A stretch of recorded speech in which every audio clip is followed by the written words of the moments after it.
Hello and welcome back. This week we're going to have a quick look at this Evening Star. We'll have pulling a few mineral wagons around the railway, but we're going to have to get her turned around because she's facing the wrong way. But firstly, let's just have a swift look over the boxes that we've got associated with the models today. I'm just going to zoom out a little because I think we're way too far in. So this Evening Star is from the period around 73, when they released these really lovely boxes with their silver seal locomotives. And I think they were really pushing these at the time. We've got the Black 5 in the top left there. And we've got the Oliver Cromwell. So that's the earlier variant of the Britannia, the locomotive named Britannia we saw the other week. Same motor in all of these, I think. There's the Evening Star, the one we've just had a look at sitting on the rails. There's the black variant of it. Really lovely looking model. We have seen that one in a video before. So as she's already on the rails, we won't sort of dwell too much on the box. Sorry, I just knocked that mineral wagon over there. So you've got that lovely silver seal label on the box there. And that's R.861 B.R 210 Locomotive Evening Star. So box is in sort of fairly tidy condition.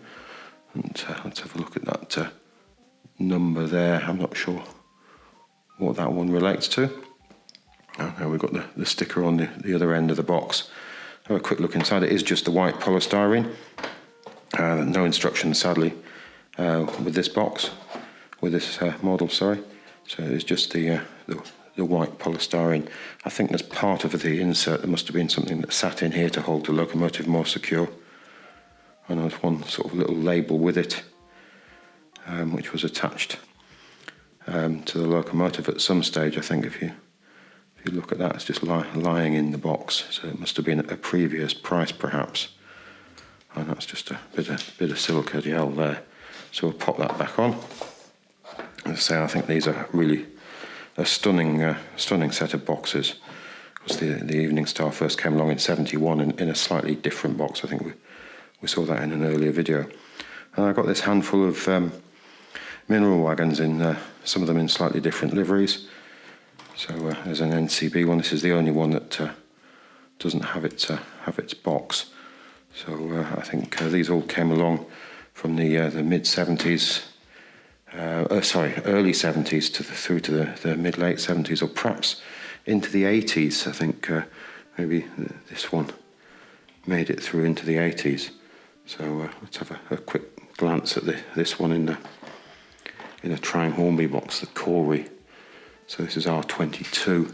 I think it might have even been RO22 at some point. The early ones of these had like water slide transfers on, like this one, and the later ones were printed onto the plastic. We'll see one of those when we get them out of the box. I think these ran from 72 to 74.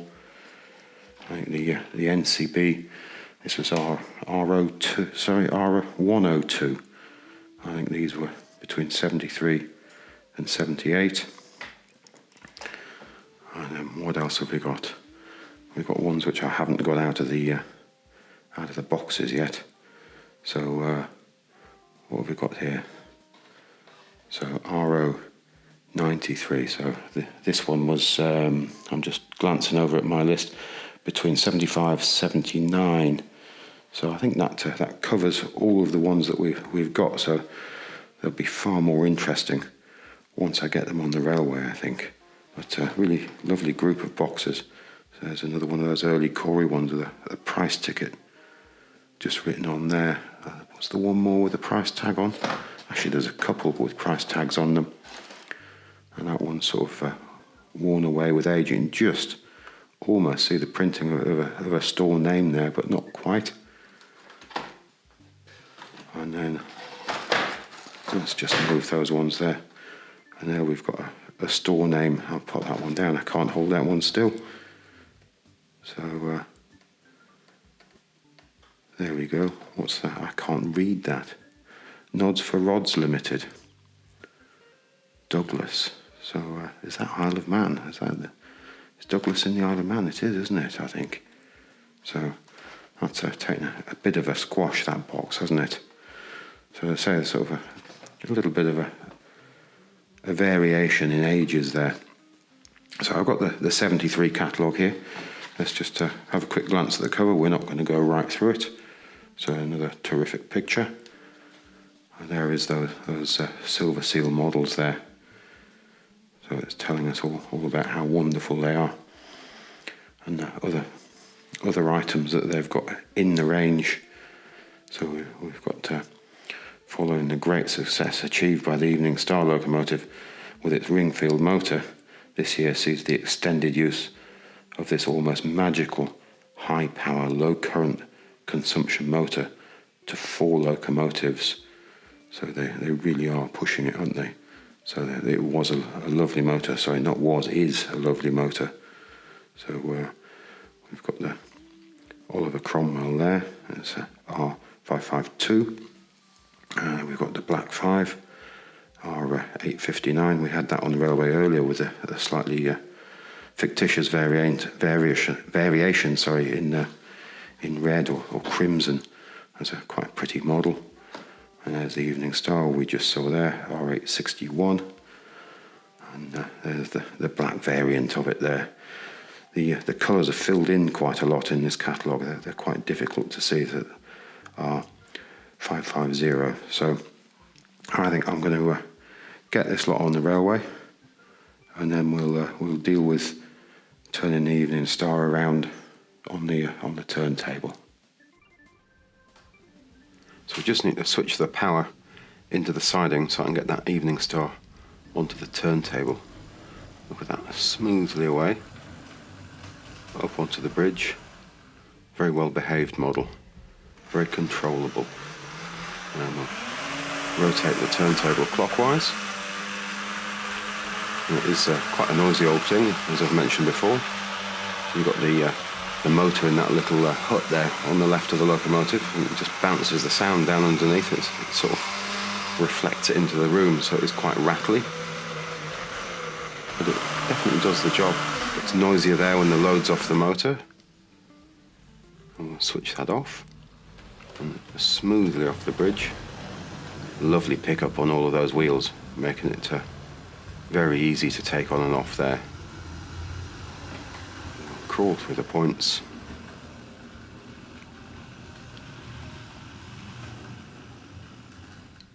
And then we're going to back this around to the long sidings, which are behind me at the moment. So we'll just adjust a few points so we can get her onto the outside line, or the main line, whatever we want to call it. I've already got points number 8 open.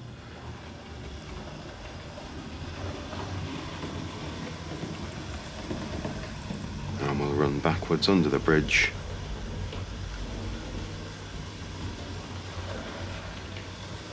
Terrific colour, that bridge. That's points number 8. And then the curved point, which is 1Y.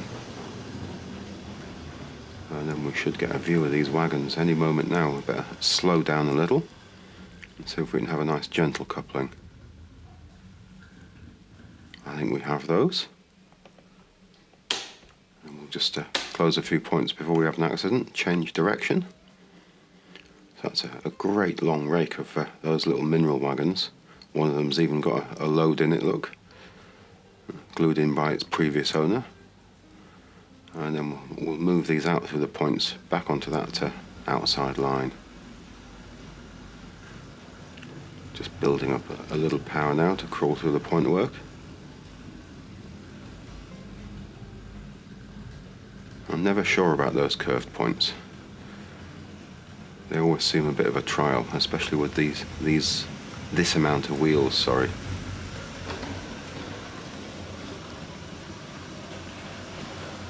Great length, isn't it? All the way across shot. And then we'll bring it gently to a stop there. And we better close some points before we have an accident on the way back around. So again, you can hear my controls a bit squeaky in the background there as I'm adding a little power. You can hear the motor groaning a little bit. A slight hum on it as it picks up the power. think we're going to have some quite nice wide shots, and so we get a bit of perspective on the model and the number of wagons there. Creeping behind the station. It's always nice, the views through the station. You get the wagons or coaches passing between the buildings and the canopies into the curves, and then we should pick up a little power, I think. So no hesitation on that diamond crossing with all those pickups. Remember, no pickup on the tender on this model. It's permanently coupled, as we'll see later on. And that blue wagon all by itself at the end. I must get another couple of those, I think, just to even it up a little bit. So I'm not sure whether the Evening Star would have pulled a wreck of wagons like this or not, but the Corey ones were certainly in the catalogue at a similar time, I think. So, and the NCB. So I think we'll call it a good catalogue train. Into those curves and under the gantries. Picking up a little more power now.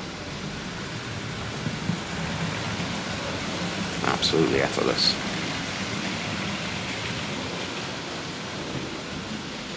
There's that great view across the railway again. Running down the long straight. See the sound sort of echoes. I've got virtually nothing on the walls in this room, so it really does bounce around within the room. Just look at the wheels and the valve gear as she comes around here. Working away really, really hard. And away into the distance again, under the gantries. It'll take a little bit of power out of it now. It does tend to build a little power when left to its own devices. So let's just watch it over that diamond again now. Absolutely no hesitation with that. So we've got some silver seal wheels on these wagons and some not, some just plastic with white rims. Right, Pullman sitting there getting a new load of diesel. Bit of a refuel.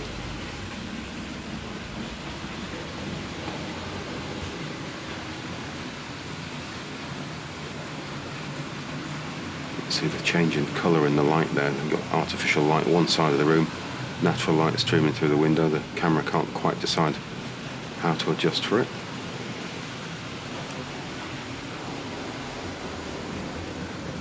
I love that curve coming through there. The HST looked great coming through there, didn't it? And under the gantries.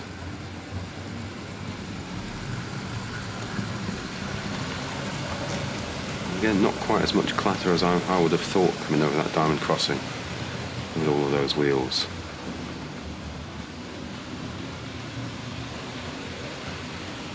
And then I think we'll have a nice, gentle stop. So we'll just have a quick look over the model. And this one is permanently coupled. You can see the feed wire going from the main part of the locomotive to the tender, so all the pickups are on the locomotive, and the tender has traction tyres on all of the wheels, although no flanges on the centre ones. You can see those cogs just hanging down below the underframe there, so it makes it quite a difficult model to handle. So I'm not going to pick it up. We'll just have a look over it sitting on the rolling road here, I think. So great separately fitted metal ladder at the back. It's very, very shiny. It's got the odd fingerprint ingrained into the glosswork. Loads of rivets. And I think we were looking at a catalogue image a couple of weeks ago now, saying those handrails look like they should have been filled in on a later model. So perhaps they were using an earlier model for the illustration in the 77, I think it was, catalogue I think we were looking at. There you can see those very, very fine handrails. I think later models that was filled in a little, so I think they are susceptible to damage. You can see I've lost a little bit of lining there, so it's inevitably had some handling over the years, but it's not too bad. Some beautiful wheels. You can see those pickups behind them. You can see them through the spokes in the wheels, and the name badge there is, has a little bit of a bend in it by the look of it over the years. So you can hear the creaking in the background there from the chair I'm sitting on. And that sort of comically coloured chimney cap there, that really is some colour, isn't it? Let's see if we can just drop back a bit and get a little bit more focus. We'll just have a run along the top, and then we'll turn the model around and have a look at the other side. So some of that pipework is all sort of picked out in white paint. Nice full coal load there, has to be to accommodate that lovely early Ringfield style motor. I think the buffer heads are plastic and they're just pushed in. They certainly are on the tender. I've just had to carry out a minor repair on the tender frame, so there was a tiny crack in it, which I hadn't noticed last time I'd used it a couple of years ago. I was quite disappointed to find that when I opened the box after all that time, as I don't remember it in it when I put it away. But we'll see if we can see it when we have a look at the underneath. And again, there's that great coloured pipework there matching the chimney cap. And oddly, that paintwork has worn away underneath the cab, just like the other side, hasn't it? So it's survived fairly well over the years. And we'll just have a run across the top of it there. A couple of safety valves, metal ones pushed in the top there, I think. They definitely look like they're separately fitted. That's a lovely looking smoke deflectors, and it's quite nice having that number on the smoke box door there. Thought we'd better turn it around and have a slightly better look at the front end. I've realised when I look back that wasn't lit terribly well, so there we've got a much nicer view of the front of the smoke box there. So if we just drop down here and just have a look underneath the cylinders here, you can see that front bogie, and we see there's a spring there. Let's drop back and see if we can get a bit better focus on it. So that's to try and keep that down on the track to prevent it sort of from bouncing up. I think perhaps that 264 tank locomotive I've got could do with something along the same lines. We'll just have a quick look at the underside here. I've got in this sort of bit of blue plastic to protect the model, and you can see that this front bogie or truck is sprung loaded, as we were just mentioning, which helps keep it down on the track and stop it vibrating up off the rails. You can see all of those pickups behind the wheels there. So it's a lovely set of valve gear and connection rods. Really very pretty, as well as really beautifully made, especially for the time period, I think. And there we can see the connection underneath there, the two feed wires, and how they're soldered on there. I've just resoldered those. Have been done a number of times in the past. The wires do tend to hang down quite low, although they don't seem to catch on anything so far. So there we can see we've got the 6 traction tyres, which theoretically gives it plenty of pulling power. Now I can't remember which side that the crack is on the tender frame. It was just in that area there. We'll just roll that over that side and see if we can see it. No, it's definitely the other side. Let's see if we can position that. You can see the crack in there. It's almost invisibly fixed. There we go. I think you can see it just there, just behind the axle box. So sadly that had come away, and the crack had run through to the underside of the weight. So I've had that part in the last week or so and glued that back together quite successfully. We'll just have a look down the other side of the model. You can see those great big drive gears hanging down on that side, and you can see the connection between the two. I think that is a very weak point there on the tender, where that rivet holds the drawbar in. Again, we'll just have a look at those beautiful wheels and connection rods, and you get a better view of the spring on the front bogie there. There we can see those drive gears whirring away there, and the one directly on the end of the armature through the hole in the side of the weight there. We'll just have a look over the top. I'm not going to dismantle the motor or the tender any further. We've seen one of these running quite recently. It's a very similar thing, so we'll just have a look in there. just see the gears all hard at work in there, and it's purring away. We'll just have a quick look down the other side, and you can see the excess wire there and the brush caps. So it's all quite a neat design. Just need to change direction and back up a little just so we clear the points. I stopped a little bit too late. Hear that motor just humming a little bit as it pushes the load backwards. And then we've switched 1B and 2B. Change direction again. And then we'll pull this load of mineral wagons onto the inside line.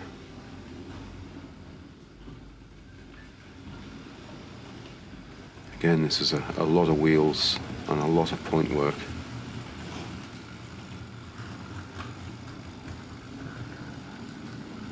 At a very gentle speed. And as I go to slow this down, I turn the controller the wrong way again, and I actually begin to speed up instead of slow down. And then we'll close up the point work, and away we go again. So there is a concentration thing at play here when you're doing this, but definitely better control over the speed when you're not trying to talk and film at the same time. You can see the detail in the wagons there. That one with a bit of sand stuck on the card there to simulate a mineral load. I mentioned earlier that those wheels were hard at work on the locomotive. Of course, it's not the wheels on the locomotive that are hard at work, it's the ones with the rubber bands on the tender, isn't it? But I think we know what I mean. They just look great going round. It's when they all sort of lock up accidentally and it's rolling forward and they're sliding, which they don't look great, which I haven't spotted yet with this model today. Occasionally you get it happening, but not very often. It is very free running, the chassis on this. Again, lovely view going off into the distance. Britannia sitting on the left there. And perhaps it'd be nice to see the Evening Star with some coaches, but I think in order to keep this video reasonably short, we'll save a coach service for another day, I think. Nice gentle stop here, and then we're going to switch 1G and 3G so we can gain access to the elevated section and over and onto the outside line.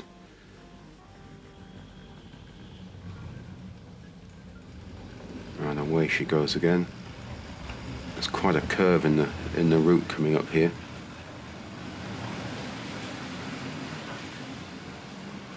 She seems to be coping with it. She's got the 6 traction tyres on there. I think there's a school of thought saying you could remove the centre ones and it's not going to do it too much harm. Probably easier on and off the turntable. But I don't hear any wheel slip from the tender. It sounds absolutely solid. So it really is very powerful. I'm going to have to back off the power a little here, otherwise she's going to gain too much as she drops downhill back onto level ground.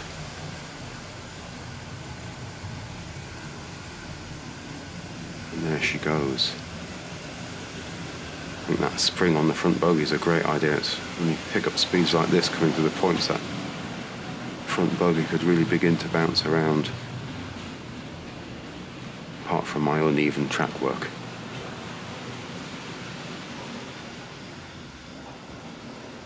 Behind the signal box, and we'll come back through under the gantries again. Yeah, I think she'd pull a good few coaches. So perhaps in the next video or so we'll have a look at her with a few coaches as well.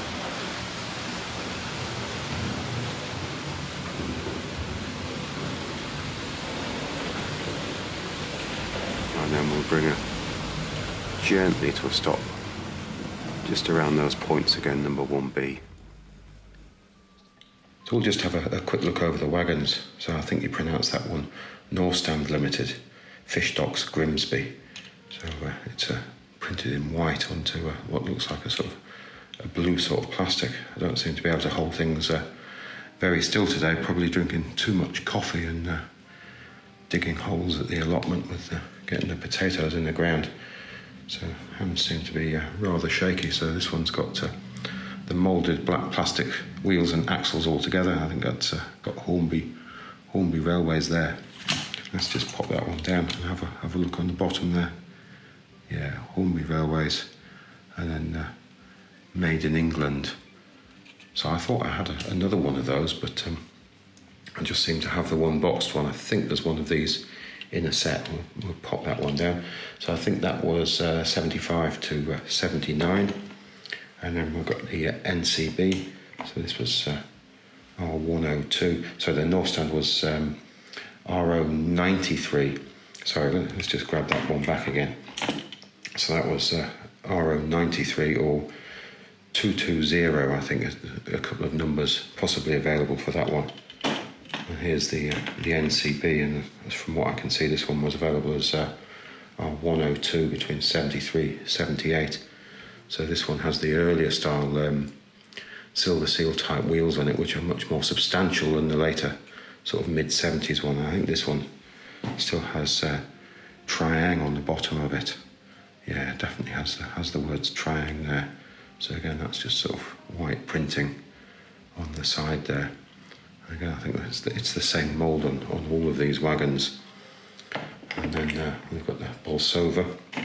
Sorry, I get that in shot. Again, I think we've got black and white printing on the wagon there. And then this has got the later 70s silver seal type wheels, very, very thin bit of metal wrapped around the plastic. And there's square type axles. So yeah, I think they made quite a lot of these. I think this was 78, and these ran right into the 80s. And I think my favourite among the whole bunch today are these Corey wagons, this Corey variant. So I think these came along 72 till 74, and this one has possibly had its wheels changed. It's got the later 70s silver seals on it. I think it may have come along with the early silver seals or something similar, I think, or black plastic. And this one's got the like water slide transfer. See how it's very, very loose, and then it's just applied over the moulding on the wagon. It's very, very delicate. Let me just put that down and we'll have a look at the other side. So the later ones were printed, and you can see there's a little bit of transfer. It looks like it's floating away there. So these really are quite pretty. I think the transfer is quite pretty. If we have a look at that compared to the later variant, which is just white printing. It's not quite as attractive as it. Same wagon, the same moulding. I think this one has the black plastic wheels and axles all as one. That's definitely got Triang on the bottom. Let's have a look at the bottom of this one. Yeah, Triang on the bottom of there. I think this has definitely had its wheels changed. So quite an interesting group of wagons. I think there's many other liveries of this type of wagon over the years, and then the long-running brake van. So I think we're R016 or 16A perhaps. There's a number of model numbers on this one coming along. 67, replacing the slightly shorter wheelbase version then. And I think this ran well into the 70s. So it is quite a nice piece of moulding. We're just going to finish up by changing 8R and 1Y,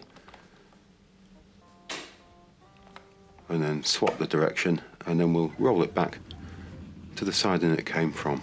So we'll see if we can get the whole lot through that curved point without any accidents or incident. Just widening the camera there, so not only are the wheels a bit of a liability perhaps, but the coupling's been pushed through the point work, pushed backwards through the curved point.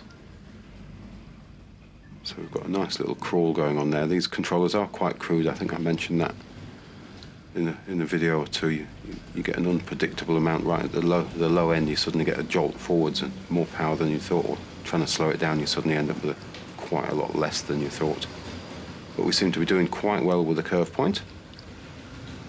And I think that's probably it for this week. If you look back again next time, perhaps we'll have the Evening Star with some coaches, maybe at the beginning of the video. We'll see how I do with time. I'll just keep my eye on the guard van there, so we watch it at the end of the siding so we know when to turn the power down. And there we have it. Nice and safely returned to the siding. But thanks again. Goodbye now.